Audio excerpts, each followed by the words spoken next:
stars tonight, there's a glow tonight. They're so bright, they could light Fontainebleau tonight. She's so gracious, so delicious. She's not me. Blessed little house, click to the chord, acting out her fuss, with a frolicking ball. She's such fun tonight, she's a treat tonight, you can spread around bread. When everyone you have ever loved is finally gone, when everything you have ever wanted is finally done with, when all of your nightmares are for a time obscured as by a shining brainless beacon, or a blinding eclipse of the many terrible shapes of this world,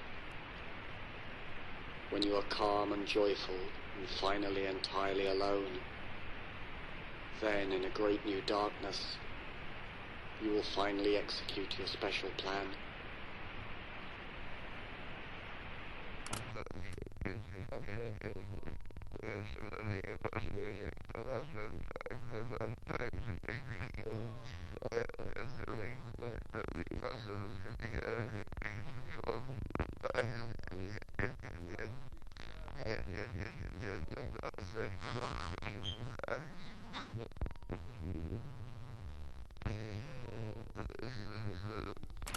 One needs to have a plan, someone said, who was turned away into the shadows, and who I had believed was sleeping or dead.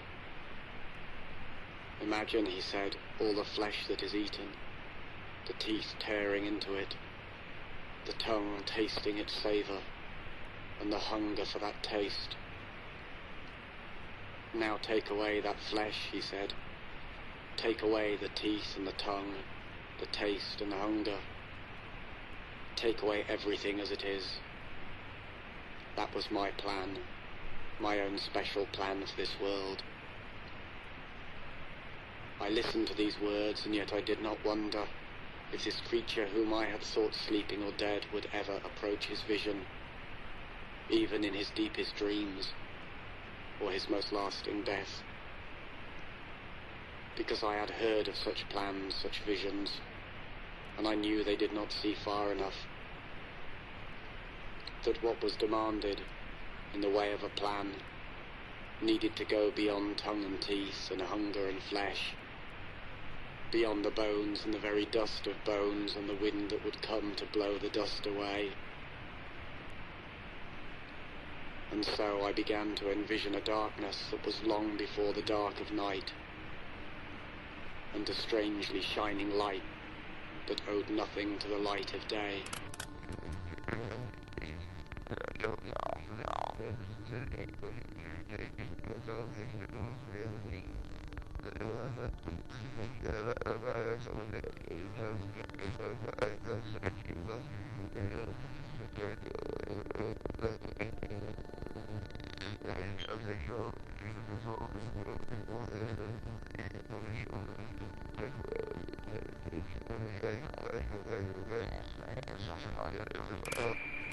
That day may seem like other days.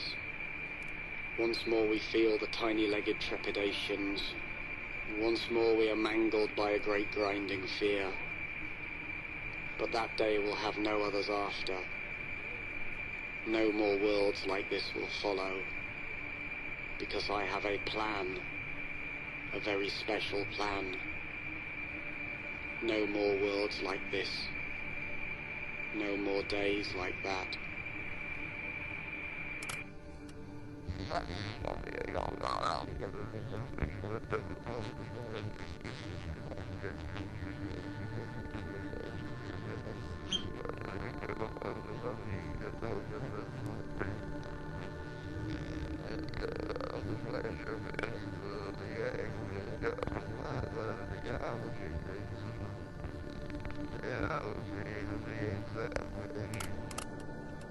There are but 4 ways to die, a sardonic spirit might have said to me. There is dying that occurs relatively suddenly. There is dying that occurs relatively gradually.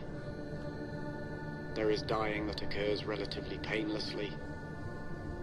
There is the death that is full of pain. Thus, by various means they are combined, the sudden and the gradual, the painless and the painful, to yield but 4 ways to die, and there are no others. Even after the voice stopped speaking, I listened for it to speak again. After hours and days and years had passed, I listened for some further words. Yet all I heard were the faintest echoes reminding me, there are no others. There are no others. Was it then that I began to conceive for this world a special plan?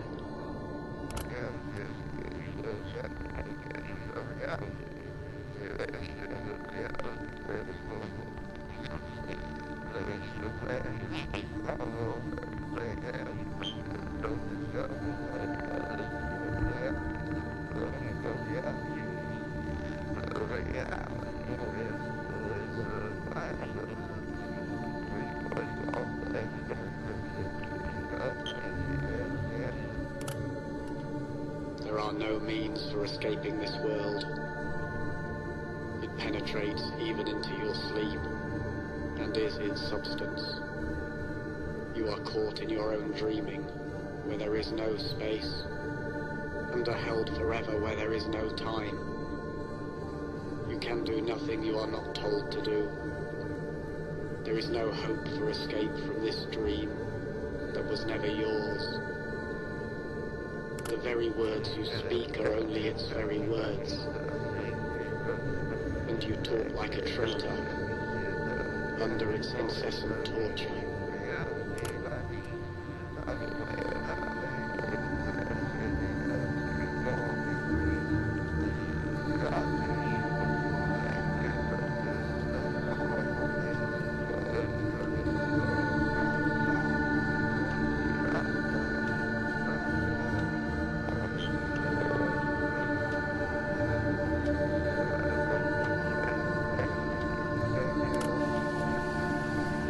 Many who have designs upon this world and dream of wild and vast reformations. I have heard them talking in their sleep of elegant mutations and cunning annihilations. I have heard them whispering in the corners of crooked houses and in the alleys and narrow back streets of this crooked, creaking universe, which they, with their new designs, made straight and sound. But each of these new and ill-conceived designs is deranged in its heart, for they see this world as if it were alone and original, and not as only one of countless others whose nightmares all proceed, like a hideous garden grown from a single seed. Heard these dreamers talking in their sleep, and I stand waiting for them, as at the top of a darkened flight of stairs. They know nothing of me, and none of the secrets of my special plan, while I know every crooked, creaking step of theirs.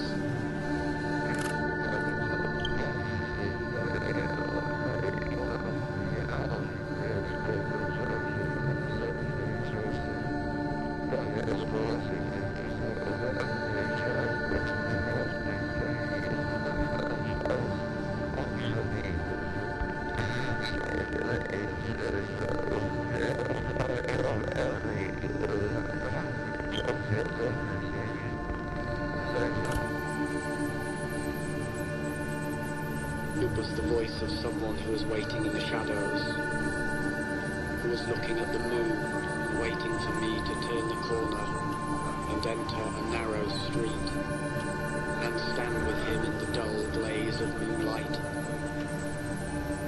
Then he said to me, he whispered, that my plan was misconceived, that my special plan for this world was a terrible mistake, because, he said, there is nothing to do, and there is nowhere to go, there is nothing to be, and there is no one to know. Your plan is a mistake, he repeated. This world is a mistake, I replied.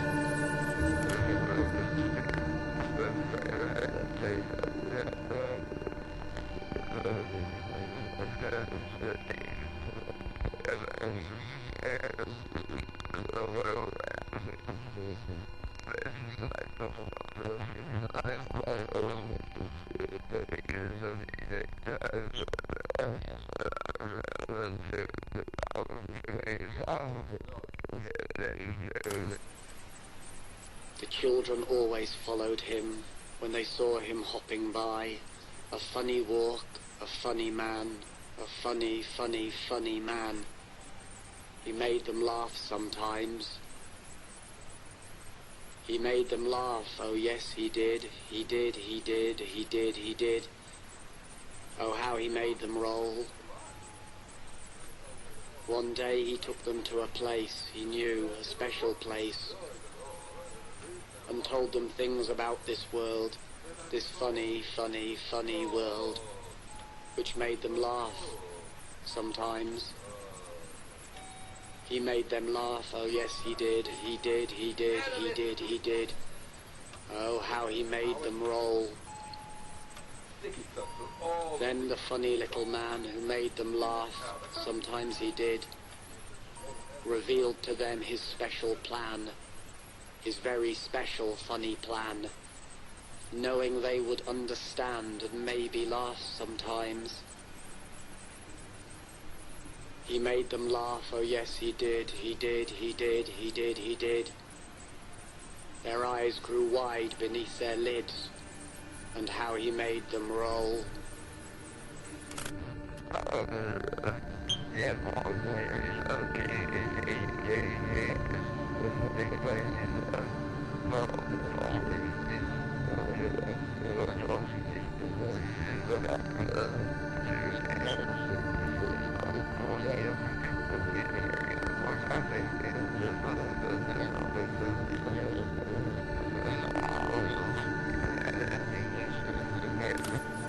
I first learned the facts from a lunatic in a dark and quiet room that smelled of stale time and space. There are no people, nothing at all like that. The human phenomenon is but the sum of densely coiled layers of illusion, each of which winds itself upon the supreme insanity that there are persons of any kind, when all there can be is mindless mirrors, laughing and screaming as they parade about in an endless dream. But when I asked the lunatic what it was that saw itself within these mirrors as they marched endlessly in stale time and space, he only rocked and smiled. Then he laughed and screamed, and in his black and empty eyes I saw for a moment, as in a mirror, a formless shade of divinity in flight from its stale infinity of time and space and the worst of all of this world's dreams, my special plan for the laughter and the screams.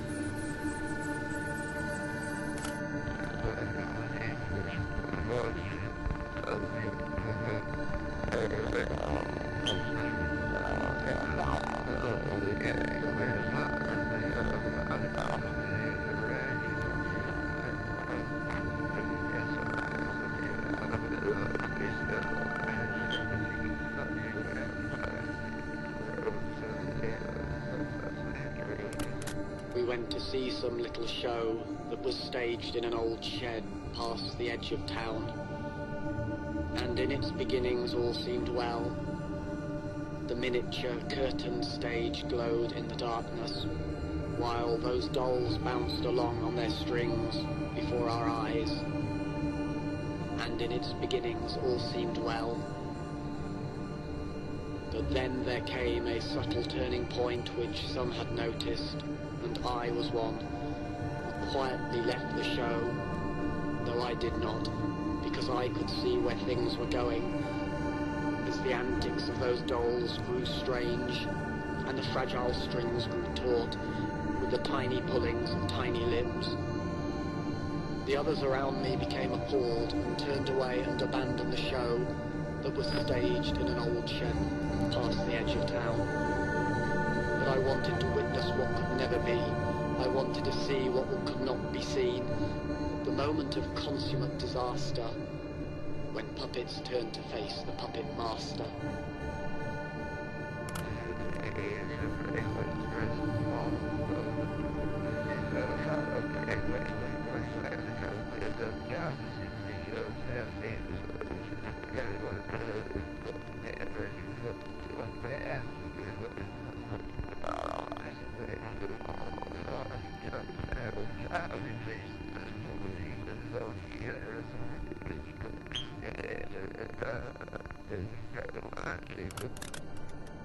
It was twilight, and I stood in the greyish haze of a vast, empty building, when the silence was enriched by a reverberant voice. All the things of this world, it said, are of but one essence, for which there are no words. This is the greater part, which has no beginning or end, and the one essence of this world, for which there can be no words, is but all the things of this world. This is the lesser part, which had a beginning and shall have an end, and for which words were conceived solely to speak of.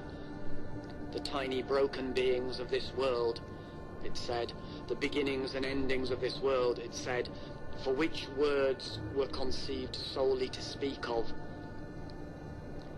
Now remove these words, and what remains, it asked me, as I stood in the twilight of that vast empty building. But I did not answer. The question echoed over and over, but I remained silent until the echoes died. And as twilight passed into evening, I felt my special plan, for which there are no words, moving towards a greater darkness.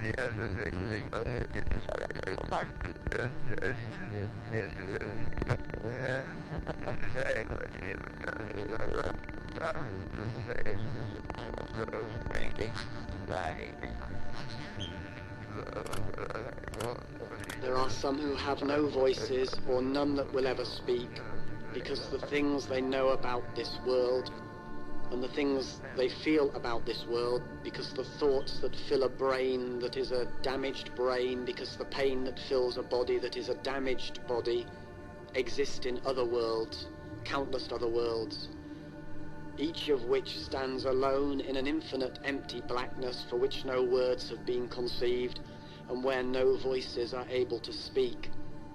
When a brain is filled only with damaged thoughts, when a damaged body is filled only with pain, and stands alone in a world surrounded by infinite empty blackness, and exists in a world for which there is no special plan.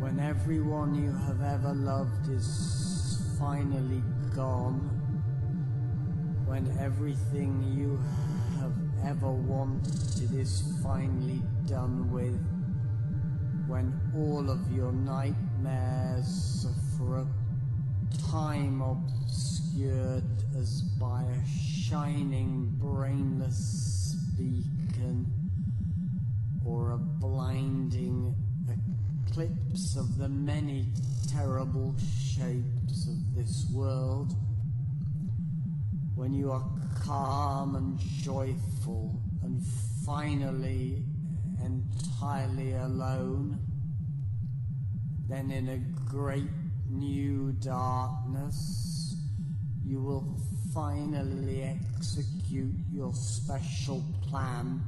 When everyone you have ever loved is finally gone. When everything you have ever wanted is finally done with. When all of your nightmares for a time obscured as by a shining brainless beacon or a blinding eclipse of the many terrible shapes of this world. When you are calm and joyful and finally entirely alone, then in a great new darkness, you will finally execute your special plan.